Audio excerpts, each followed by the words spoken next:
Bienvenue à toutes et à tous. Merci de nous rejoindre sur le décryptage Sud-Est en télévision. Le président Faure Gnassingbé réélu pour un 4e mandat. Ce sont là les résultats confirmés par la CENI et qui restent d'ailleurs à être validés par la Cour constitutionnelle. Résultats issus du scrutin du samedi dernier, 22 février, au Togo, mais seulement, et bien sûr, quelques contestations déjà, notamment, bien sûr, l'opposant Kodjo Akpeyome, qui conteste vivement ces résultats et qui va loin en s'auto-proclamant président, en tout cas, élu, et bien sûr, à l'issue de ces présidentielles. Alors, allons-nous vers bien sûr, une situation un peu chaotique au Togo. Comment peut-on comprendre cette réélection de Faure et bien sûr une élection au premier tour déjà, ce chaos de Faure Gnassingbé. Nous allons donc en parler sur ce plateau du décryptage avec un spécialiste des questions internationales que vous connaissez très bien, Heribert Label Adjovi, notre confrère qui justement est invité sur ce plateau pour nous aider à comprendre l'actualité au Togo. Bonsoir, chers confrères. Bonsoir, Corneille Aïssé. Merci d'avoir accepté notre invitation. Merci beaucoup. Alors, je précise ou j'ajoute que Heribert Label Adjovi, eh bien, c'est lui l'invité de cette émission. Avec lui, nous allons essayer de comprendre un peu la situation au Togo après ces élections. Heribert Label Adjovi, qui est donc spécialiste des questions internationales, écrivain et également gouverneur du magazine de Label Diplomatique. Voilà, donc, chers invités, encore une fois, bonsoir. Bonsoir. Alors, nous avons assisté, nous avons suivi un peu le scrutin au Togo la samedi dernier. Quel regard portez-vous sur le déroulement d'abord des opérations de vote? Mais je pense qu'avant même de parler des opérations de vote, on craignait beaucoup pour le Togo parce qu'il ne faut pas l'oublier, les dernières années, les 3 dernières années, 2017, 2018, 2019, ont été des années critiques au Togo, où il y a eu beaucoup de manifestations, beaucoup de mouvements de rue avec l'opposition, la société civile. Et à un moment donné, on a vu que la société civile considérait un peu que l'opposition l'avait lâché parce qu'on a parlé même de corruption, on a parlé également de trahison. De toutes les manières, on ne s'attendait pas à ce que le Togo rentre en 2020 dans la sérénité, comme ce fut heureusement le cas. Et donc, oui, par rapport au déroulement du scrutin... Oui, mais ça a été un peu surprenant. On a vu quand même un scrutin qui s'est déroulé dans le calme. Voilà, généralement dans le calme, ce qui montre quand même qu'il y a eu plus de peur que de mal. C'est vrai que quand on parle de Faure Gnassingbé, on ne pense pas à lui seul, on ne pense pas à ce qu'il est là depuis seulement 2005 et que ça fait maintenant 15 ans qu'il est au pouvoir, mais on pense à beaucoup plus loin, on pense à son père. Et donc, son père a fait 38 ans au pouvoir, lui-même en fait 15. Quand vous faites le décompte, ça fait près de 50 années au pouvoir pour la famille Gnassingbé. Et donc, c'est tout cela qui fait dire à beaucoup que c'est trop. Et donc, qu'il faut craindre que les élections ne se déroulent pas bien. Mais généralement, je pense que ce que nous avons vu à l'issue du scrutin du samedi 22 février 2020, je pense que ça s'est passé généralement dans la quiétude. Et d'ailleurs, vous l'avez rappelé à l'entame de ce décryptage, la CEDEAO et donc même l'Union africaine, tout le monde a salué un scrutin qui s'est déroulé, le Conseil de l'Entente également, un scrutin qui s'est déroulé dans le calme, dans la sérénité et dans la transparence. Alors, comment peut-on alors expliquer ce comportement aussi autant pacifique des Togolais? Parce qu'on a l'habitude de voir un peu, quelque peu des scènes de violence par moment.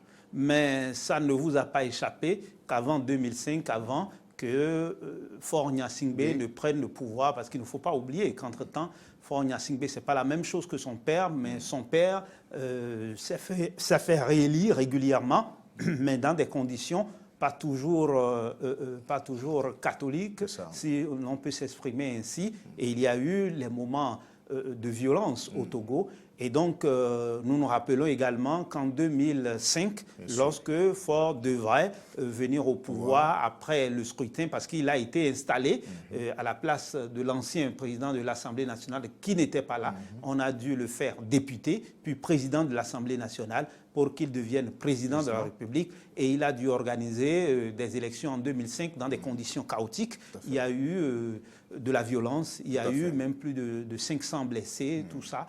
Il y a eu une situation critique. En revanche, en 2010, on a eu déjà des élections qui ont été qualifiées plus ou moins quand même de crédibles. 2015 également. Et donc, oui, on a dû réviser la Constitution. Vous savez, les pourparlers de paix entre Togolais et inter-Togolais, on a dû réviser la Constitution pour que le président ne puisse pas se représenter ad vitam aeternam. Et donc, désormais, c'est deux mandats de 5 ans. Et c'est à ce prix-là que tout le monde est allé au scrutin de 2020. Il faut quand même saluer le fait que le président Faure-Gnassingbé avait devant lui 6 challengers. Et donc, ils étaient 7 candidats. Tout à fait. Voilà. Donc, je pense que là, on a quand même eu, à défaut d'avoir le meilleur, comme d'autres auraient souhaité, que d'autres visages, on a quand même eu un scrutin où tous ceux qui voulaient ont été candidats. On peut reprocher à l'opposition de ne pas aller en rang serré, parce qu'il y avait justement... En entendant de parler de l'opposition togolaise, alors la famille Faure, vous l'avez dit tout à l'heure, 4 décennies au pouvoir, mais pourtant les Togolais continuent quand même de faire confiance à Faure-Gnassingbé. On a vu quand même ces élections, selon les chiffres publiés par la CENI, 72,36%. C'est un chaos au premier tour. Comment peut-on l'expliquer Oui, d'abord, faut-il le rappeler, lorsque Papa Faure, c'est-à-dire Papa Gnassingbé du moins, et Étienne Gnassingbé et Yadema prenaient le pouvoir, Faure n'était pas encore né. C'est 1 an plus tard qu'il est né. Et donc, quand le papa quittait dans les conditions que nous savons par le décès, en 2005, Faure avait 37 ans, alors que son père cumulait 38 ans au pouvoir. Donc, vous comprenez, ce n'est pas la même époque. Première chose. Deuxième chose, Faure, quand même, c'est un intellectuel. Faure a fait l'université Paris-Dauphine. Faure a fait également l'université George Washington. Et il est un économiste. Et on a vu que Faure est stratège. Il est fin stratège. Et il a su... même s'il n'est pas allé au bout du processus de réconciliation comme on aurait souhaité, il a quand même su amener les uns et les autres autour de la table de négociation. Et surtout, je pense que son grand coup, c'est d'avoir pu amener de son côté Gilles Christ Olympio, qui est quand même l'opposant historique. Des gens peuvent dire qu'il était déjà fatigué, donc il a voulu fumer le calumet de la paix d'une manière ou d'une autre. Mais quand même, ce qu'on peut considérer, Faure a essayé de donner une autre image du Togo. Nul n'est parfait, il a fait ce qu'il a pu. Et donc, on peut comprendre que, comment on appelle, ses succès économiques, ses succès en termes d'infrastructures, de développement du Togo, et surtout qu'il faut le souligner. Vous savez, tous nos pays ont un problème parce que nous ne dépendons pas de nous-mêmes et que pour que vous développiez votre pays, vous êtes obligé alors de demander l'accord des partenaires et plus particulièrement de l'ancienne puissance coloniale. Et si on parle d'un pays francophone comme le Togo, c'est bien évidemment la France.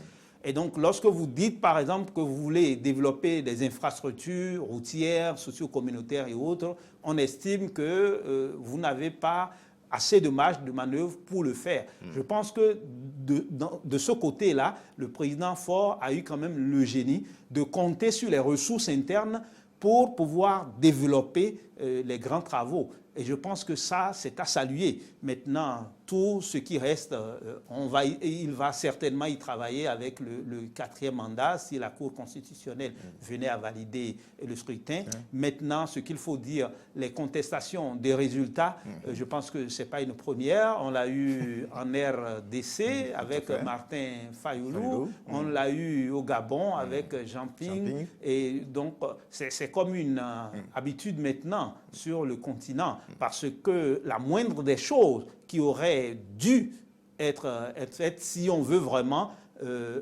une alternance au pouvoir au Togo, c'est que l'opposition aille en rang serré. Le fait qu'il y ait eu plusieurs candidats de l'opposition, ça prouve déjà que l'opposition n'est pas prête à prendre le pouvoir. Et donc, dans ces conditions, avec quelqu'un comme Faure, qui est quand même dans la modernité, qui est quand même, il faut le reconnaître, habile, et qui est fin stratège, l'opposition avait très peu de marge de manœuvre. Et vous avez vu que ce soit le Conseil de l'Entente, que ce soit la CEDEAO, que ce soit l'Union africaine, on a estimé que de façon générale, l'élection présidentielle de samedi s'est déroulée dans des conditions apaisées, libres et transparentes. Mais justement, alors comment comprendre alors la réaction de Agbeyome qui s'est autoprogrammé, qui allait loin, parce que ce n'est pas seulement de la contestation, mais il allait loin jusqu'à s'autoprogrammer président.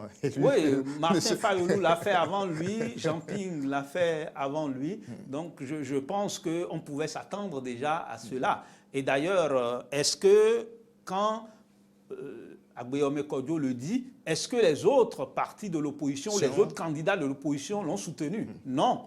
Ça. Et donc c'est déjà ça. C'est déjà ça la première faiblesse de sa position. C'est pour cela que si l'opposition était allée en rang serré, à défaut de renverser le pouvoir en place, à défaut par les urnes, on pouvait dire quand même que l'opposition est restée soudée. Donc le comportement du peuple, vous avez posé la question tout à l'heure, peut s'expliquer par le fait que le peuple, oui, est fatigué par près de 5 décennies de pouvoir d'une famille, veut qu'il y ait du changement, mais en même temps, quand le peuple voit ceux qui représentent l'opposition et voit de l'autre côté ce que le président Faure Gnassingbé est en train de faire quand même en termes de développement, le choix n'est pas aussi difficile que cela, parce que si vous allez suivre une opposition qui est taxée à bien des égards d'accointance également avec le pouvoir, le jour on conteste, le jour on estime qu'on veut changer les choses, mais la nuit on convole en juste noces avec l'Union pour la République, l'UNIR, le parti qui a porté la candidature du président Faure Gnassingbé. Dans ces conditions, le peuple n'est pas dupe et le peuple estime qu'il vaut mieux qu'il ait le pain, qu'il travaille pour son développement et qu'il n'y ait pas une autre aventure à l'étranger, parce que lorsque la contestation populaire débouche sur une guerre civile, vous avez compris, le Togo a quand même vécu des moments sombres. Il y a quelques décennies, c'est encore très frais dans les mémoires. Je pense que pour que le peuple suive l'opposition, il faudrait que l'opposition elle-même soit crédible, que l'opposition elle-même montre une volonté d'alternance. Et pour qu'il y ait cette alternance, il faudrait que l'opposition soit groupée. Et pourquoi ce comportement, ces réactions, souvent des opposants sur le continent? Vous avez évoqué le cas de la RDC tout à l'heure, le cas du Gabon également avec Jean Ping. Alors pourquoi on ne fait pas ce qu'on doit faire en amont? On accepte d'aller aux élections et après on commence par crier fraude, on commence par crier tripatouillage, alors que l'Union africaine et puis d'autres instances et institutions ont montré, ont qualifié la transparence du scrutin. Oui, mais c'est juste au toi que je m'y mette. Il n'y a pas des idéaux. Nous avons encore à construire notre architecture politique. Et ça, ce n'est pas seulement un cas togolais. C'est pour tous nos pays. Et il faut comprendre. Et d'ailleurs, demain, 26 février 2020, nous aurons le 135e, si j'ai bonne mémoire, anniversaire de la fin de la conférence de Berlin qui a décidé de la division de l'Afrique. Je pense que ça a joué beaucoup dans ce que nous vivons jusqu'à aujourd'hui. On a parlé de l'esclavage, on a parlé de la colonisation. Et aujourd'hui, il y a un néocolonialisme qui ne dit pas son nom, avec tout ce que nous avons comme situation que nous gérons. Il va falloir que nous-mêmes, nous prenions en charge, parce que jusque-là, on nous a toujours imposé une histoire. Et d'ailleurs, nous nous préparons à commémorer les 60 ans de la plupart des 60 ans d'indépendance de la plupart des pays africains. Mais en réalité, est-ce que nous existons seulement depuis 60 ans? Ce n'est pas vrai. On existe depuis. Nous avons une civilisation plus ancienne que la civilisation européenne, la civilisation américaine et autres. Mais on nous donne l'impression que c'est les autres qui font notre histoire. Mais ce n'est pas vrai. Nous avons une architecture sociopolitique qui existait bien avant ce que l'Occident nous propose. Et c'est de ça qu'il s'agit. Parce que lorsqu'on parle même de démocratie, il n'y a pas une démocratie, il y a des démocraties. Et la démocratie au Togo ne peut pas être la même chose au Bénin. Il faut considérer les spécificités de chaque pays. Oui, parce que si vous allez dire démocratie et vous détruire, c'est un problème. C'est un problème. Il va falloir que les uns et les autres travaillent à asseoir réellement une architecture politico-administrative qui réponde à nos réalités intrinsèques, ce qui n'est pas encore le cas actuellement. Et je pense que c'est ça le vrai problème. Donc, ce qui fait que c'est juste simplement la recherche du pouvoir. Et lorsqu'on a le pouvoir, on veut tirer tout pour soi et rien pour le peuple, alors qu'on doit travailler pour le peuple. Et c'est ça fondamentalement le problème que nous avons. L'autre chose, il faut reconnaître que si nos chefs d'État cherchent à rester longtemps au pouvoir, c'est que justement le pouvoir, qu'on le veuille ou non, est d'essence divine. Et à partir de ce moment, quand on parle d'essence divine, on parle également de pérennité. C'est pour ça que d'ailleurs, ce n'est pas que chez nous. C'est vrai que, par exemple, dans des pays occidentaux, il y a certains pays occidentaux où le titre est honorifique. Mais la reine d'Angleterre n'a pas été changée jusqu'à aujourd'hui. Mais elle est une...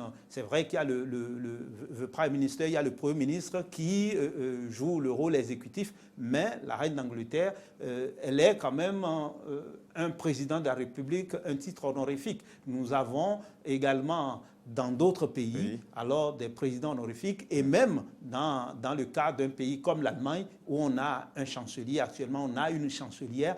Angela Merkel a fait 4 mandats. Et si ce n'est pas là, j'ai quelques problèmes politiques actuellement, sociopolitiques, je dirais, elle pourrait remplir encore pour un 5e mandat. Donc, c'est dire que chaque continent a ses réalités, et je dirais même que chaque pays a ses réalités. Et cela ne voudra pas dire qu'il faut faire l'impasse sur la défense des droits de l'homme, des libertés publiques. Non, il ne faudra pas faire l'impasse là-dessus. Mais il ne faudrait pas que cela soit également un fonds de commerce qui permette justement aux anciennes puissances coloniales, aux grandes puissances de manipuler émouvance et opposition. Parce que qu'est-ce qui se passe généralement dans nos pays? Est-ce que dans le cas actuel, le cas du Togo, y a-t-il de manipulation derrière? Ah, mais absolument, il ne peut pas ne pas y avoir de manipulation, puisque vous savez très bien qu'à un moment donné, même si le pouvoir de la famille Gnassingbé, à une certaine époque, était vraiment sous tutelle de l'ancienne puissance coloniale, pour ne pas citer la France, il y a eu quand même avec le président Faure Gnassingbé qu'il a eu une volonté d'affranchissement. Et puisqu'on a aujourd'hui la possibilité de diversifier nos partenariats, je pense que ça n'a pas été très bien vu du côté de l'Hexagone. Il y a eu quelques frictions, et je vous ai dit aussi, du côté des projets de développement à développer, il y a eu que Faure Gnassingbé a eu le génie, évidemment il est économiste, de pouvoir recourir à des ressources internes pour développer un certain nombre de projets qui permettent à ce que les populations des villes et des campagnes du Togo poussent un ouf de soulagement. C'est sûr que ce n'est pas encore la fin des choses. C'est d'ailleurs pour ça certainement qu'il a voulu se représenter pour un 4e mandat. Donc c'est de ça qu'il s'agit. Comment on appelle, les rapports d'influence, c'est cela qui fait les relations internationales. C'est les rapports d'influence qui font les relations internationales. Donc on ne peut pas refuser cela. Maintenant, c'est à nous de pouvoir nous asseoir, comme on en a l'habitude, sous l'arbre à palabres, échanger sur quelle architecture nous voulons pour notre administration, pour notre politique de gestion. Et sur cette base, on s'entend pour évoluer. Et je crois que nous avons sérieusement, en notre fort intérieur, en tant qu'Africains, et en tant qu'Ouest-Africains encore plus, parce qu'il y a beaucoup de royautés, nous avons l'esprit de royauté. C'est-à-dire, on veut un chef qui soit éclairé, un chef qui soit juste, c'est-à-dire qui permette à chacun d'avoir ce dont il a droit. Dès que ces deux principes sont respectés, c'est-à-dire un chef intègre et qui donne à chacun ce dont il a droit, le peuple ne demande pas mieux. Vous serez surpris si nous avions partout sur le continent des chefs d'État qui arrivent à incarner ces deux valeurs, l'intégrité et également la justice, l'esprit de justice. Vous allez voir qu'il va y avoir des élections où le peuple va demander aux opposants et autres pourquoi vous voulez vous présenter. Nous avons fait près de 50 ans, 60 ans ici, personne n'a fait comme lui. Mais c'est parce que cet idéal-là n'a pas été obtenu à ce jour qu'on a envie que les chefs d'État partent vite sur le continent. D'accord. Alors, mais avec la situation actuelle au Togo, quelle pourrait être la suite en réalité? Est-ce que le pays risque de basculer dans une crise politique? Ce qui est sûr, il faut attendre déjà que les résultats proclamés par la CENI soient confirmés par la Cour constitutionnelle. Je pense que ces résultats seront confirmés par la Cour constitutionnelle. On aura peut-être plus les 72,3%, on aura peut-être autour de 60% comme les élections de 2010 et 2015 notamment. Mais de l'autre côté, je vous l'ai dit tout à l'heure, si c'est toute l'opposition qui était réunie et avec un seul candidat, je suis sûr que le président Faure Gnassingbé aurait tremblé. Mais le président Faure Gnassingbé connaît bien son opposition et le président Faure Gnassingbé, il n'est pas du passé, il est du présent, il connaît les enjeux géostratégiques et d'ailleurs, il joue jusque-là bien et à l'intérieur comme avec les partenaires traditionnels où il a intelligemment joué pour qu'il y ait une démultiplication des partenariats, puisque nous avons aujourd'hui des pays émergents, nous avons d'autres expériences qu'on peut implémenter chez nous. Donc, je pense qu'il y aura des remous, mais je ne suis pas certain que ça aille loin. De toutes les manières, on doit souhaiter que le Togo ne bascule pas, ne s'embrase pas. Je ne pense pas que le Togo va s'embraser et je pense que les Togolais ont tout intérêt à composer ensemble. Je ne parle pas forcément de gouvernement d'union nationale, mais nous avons de pays jeunes, du moins à considérer que c'est depuis seulement 60 ans qu'on est des États, même si notre civilisation est ancienne, nos États modernes ne datent pas de très longtemps. Donc nous sommes en construction et il ne faudrait pas que pour des raisons strictement personnelles, que l'on amène le peuple qui manque de tout, qui manque du minimum, à se retrouver encore dans une aventure sans issue. Toujours dans la sous-région, si vous le permettez, bien sûr, avec le cas en Guinée aussi, avec un référendum annoncé pour le 1er mars, le président qui cherche à briguer, selon les contestataires, un troisième mandat et tout. Qu'en dites-vous rapidement Non, je voudrais dire que je ne veux pas faire un procès au président Alpha Condé parce qu'il n'a pas encore, même s'il y a révision de la Constitution, il n'a pas encore dit qu'il est candidat à un troisième mandat parce que ne l'oubliez pas, au Burundi, Pierre Nkurunziza a fait réviser la Constitution après son second mandat et il a dribblé tout le monde, d'abord les Occidentaux, en se disant, après la révision de la Constitution, qu'il ne se présente pas pour un autre mandat. Et là, il est très respecté. Donc, on attend de voir avec s'il y aura révision constitutionnelle en Guinée-Conakry et si après cela, il va y avoir candidature du président Alpha Condé. Personnellement, pour ce qu'il représente, ce que représente le professeur Alpha Condé, je ne souhaite pas qu'il se mette dans cette aventure. Une révision constitutionnelle, c'est possible parce qu'une révision est appelée à être révisée. Une constitution, du moins, s'est appelée à être révisée, mais de la révision constitutionnelle à un troisième mandat, c'est une autre affaire. De toutes les manières, c'est aux Guinéens d'en décider, mais ce que nous pouvons dire, nos frères guinéens ont beaucoup souffert, que ce soit le président Alpha Condé, que ce soit l'opposition. Je souhaite qu'en Guinée, comme partout ailleurs, que les dirigeants ainsi que la classe politique en général pense d'abord au peuple parce que je suis de ceux qui croient. Et je voudrais dire en tant que gouverneur du magazine Le Label Diplomatique, que nous souhaitons que la décennie 2020-2030 soit la décennie qui amène l'Afrique à prendre toute sa place dans le concert des nations. Et pour y arriver, il faudrait alors que nous nous responsabilisions, que nous n'attendions pas que ce soit les autres qui viennent nous dicter comment nous devons faire nos élections, comment nous devons nous développer. Nous pouvons avoir des projets intégrateurs sous-régionaux, avoir de grands projets sur le plan continental. Et je pense qu'à l'interne, en tant qu'Africains, comme le dirait quelqu'un comme Feu Général Mathieu Kérékou, je pense que nous pouvons compter d'abord sur nos propres forces. Heribert Labelle-Adjovi ne peut pas parler de l'actualité en Afrique aujourd'hui sans rendre hommage à l'ancien président égyptien décédé.